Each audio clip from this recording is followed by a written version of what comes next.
Hey, how's it going, everyone? It is Draga. We're back with another chapter of Fairy Tale 100 Year Quest, chapter 136, God Pest. And the cover page for this chapter has Gray on it, and he is definitely a little different this time around, looking like he's doing a model shoot for Sorcerer Weekly, which definitely a different look for him, and it almost even looks like you got like Ur's kind of ice make magic in the background, or the kind that like Ultir did. And then you have him have the ice wings and the Demon Slayer markings on his body. Definitely a weird look for Gray. I'm super not used to seeing him like that. I'm sure a lot of Gray fans are really going pretty wild for this art. Primarily Juvia, because you know that she would be dying to see Gray do this. So we pick up our chapter with Athena just starting to fall to the ground, and dang, she got gutted. And before she even really fully hits the ground, Natsu's already running to go attack. His attack gets blocked by God Serene, and God Serene's line here kind of reminds me of the Sun Village, because he's like, you're 100 God years too early to approach my master. Kind of reminds me of Lucy's line in Sun Village, to where she's like, you know, you're 1,000 years or 100 years too early to attack my guild, you know. And God Serene pushes Natsu back, and Natsu counters with a Fire Dragon's Roar, which ain't that effective against God Serene because he starts to eat Natsu's magic. And he counters it with a Sea Dragon's, and I'm not even going to try and pronounce that attack, which is something I've been wanting actually for the longest time, is Natsu to fight someone with water magic, and, you know, seeing a Sea Dragon Slayer magic, that's kind of cool, which he's getting pretty much everyone involved in this kind of whirlpool that God Serene's made, and even his guild mates are getting a little bit mad at him because he's starting to trash their guild hall. And I guess that they don't really entirely know that God Serene has multiple elements, which is kind of a shocker because you would think someone would have mentioned it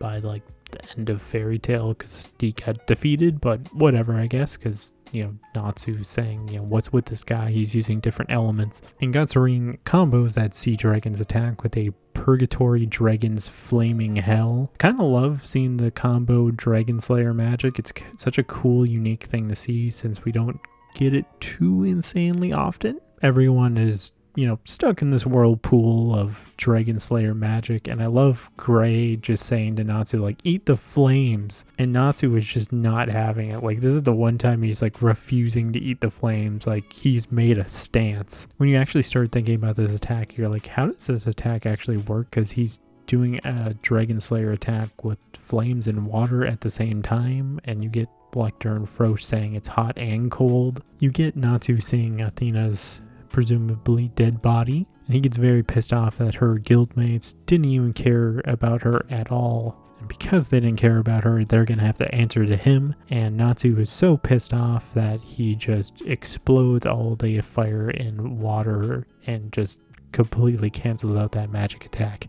Pretty much everyone is impressed that Natsu burned up the water, and his allies are even cheering him on like, yeah, that's our Natsu. And Natsu's gearing up to do another attack, and just when he's starting to get real fired up, that's when everyone in the room starts to disappear. Everyone except for the Gold Owl members completely disappears, and they're like, what the heck just happened? And even Athena disappeared as well, and Duke is just smiling, and he knows that this is Elfinsair's work. And Natsu is still continuing to do that attack, and instead of hitting anyone in Gold Owl, he hits Sting in the face. And everyone else is just like, where the heck are we? And it turns out that they're with Elfinsair, and he transported them there. And they're like, you can do that all along? Like, you had transportation magic? And he's like, yeah, I needed to save Athena, like, right away. Which they're like, is she even still alive? I'm most definitely betting that she's still alive, like, especially since she's a machine. And while he was teleporting everyone, he decided to teleport Urza, Minerva, and Jalal as well. Just a note from this panel, because you get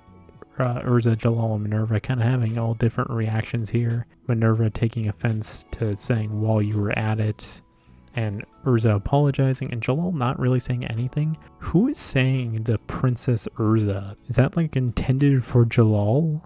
That Princess Urza line? Or like who is saying that in the room? And Urza says, you know, I thought you didn't know where Athena was, and, we went into this great labyrinth with Silene, in search for her, and, he didn't know where she was then. And he responds with, he just recently found out about her location, and, he would have never imagined that she actually joined an alchemist guild, especially the guild that the master was his former pupil.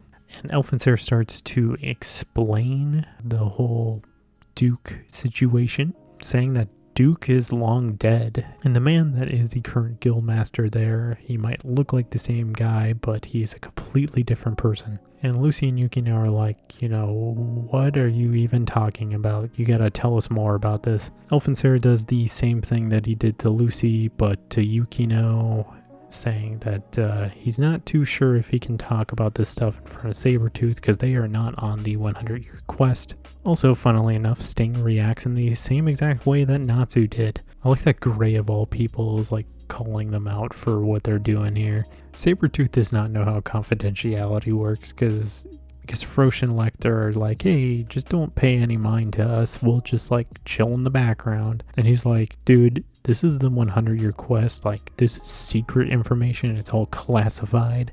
I'm not allowed to tell you unless you accepted this quest. I don't really know how this wouldn't be related to the quest, because Gray says, like, this isn't related to the quest. Because, I mean, if they're going after Athena, like, she's part of that quest because they made her with the sole intention to kill the dragon gods. Either way, it doesn't really matter too much because Natsu doesn't really care, because he's like, well, I don't care about your backstory, not interested, I'll pass. I love that Lucy's in the background trying to wrangle him back in, which you dang well know you pissed Natsu off, because he's like, tell me when you're done talking, I'm getting ready to punch him. And he's got a very dead serious look on his face. I love that, like, Urza looks like, yep, this is totally normal Natsu. Minerva's kind of got a little shocked look, and then like Jalal is just like mortified that like Natsu's doing this. Like, he's never seen this man go on a murderous spree before. So then we start getting some backstory between Elfensair and Duke, going back over a century before the first wizard guild was formed. He had a pupil named Duke. He was an extremely young man, and he abandoned the path of magic out of fear from the witch hunts. And with time, the first wizard guild was formed, and they were protecting wizards from witch hunts. But then the 5 dragon gods appeared, and they began their fight. And they were struggling to devise a effective strategy on defeating them, so he visited his former pupil. He had become a successful alchemist, and he had founded the Gold Owl Guild, which he had asked Duke to create a weapon to oppose the 5 dragon gods, which he accepted, and thus Athena was born. Which you get Elfensair kind of shocked that he gave Athena a human form, which Duke corrects him that it's not a human form, Athena is human. And that is the end of our chapter. So my thoughts. Bit of a bummer that we didn't get a full resolution to the fights with Gold Owl, but they definitely made some grudges, and I almost feel like Natsu's gonna fight God Serene again, because, I mean, he was doing pretty good against him, I guess, because he was very pissed off. But I feel like most of Natsu's fight is going to be against Duke, especially with how he treated Athena, and Natsu is very pissed off about this. Kind of interesting that you got the backstory, which we kind of mostly got through dialogue anyway for a majority of the chapter. I think it's kind of cool to see him young and kind of learn more the first guilds and kind of just backstory, I guess. Pretty fast chapter, very heavy on the dialogue. I think it was kind of cool seeing combo magics and stuff from God Serene. Definitely setting up grudges that are about to lead into bigger fights. Still working on a bigger fairy tale video. I'm sorry I didn't get that out sooner. I've had such a busy week, and even this week is going to be one of my busiest weeks I've ever had. So just be patient for that. There's more stuff on the way. It's very busy right now. What's your guys' favorite part of the chapter? Leave that in the comments below. Otherwise, thank you for watching, and this is Draco signing out.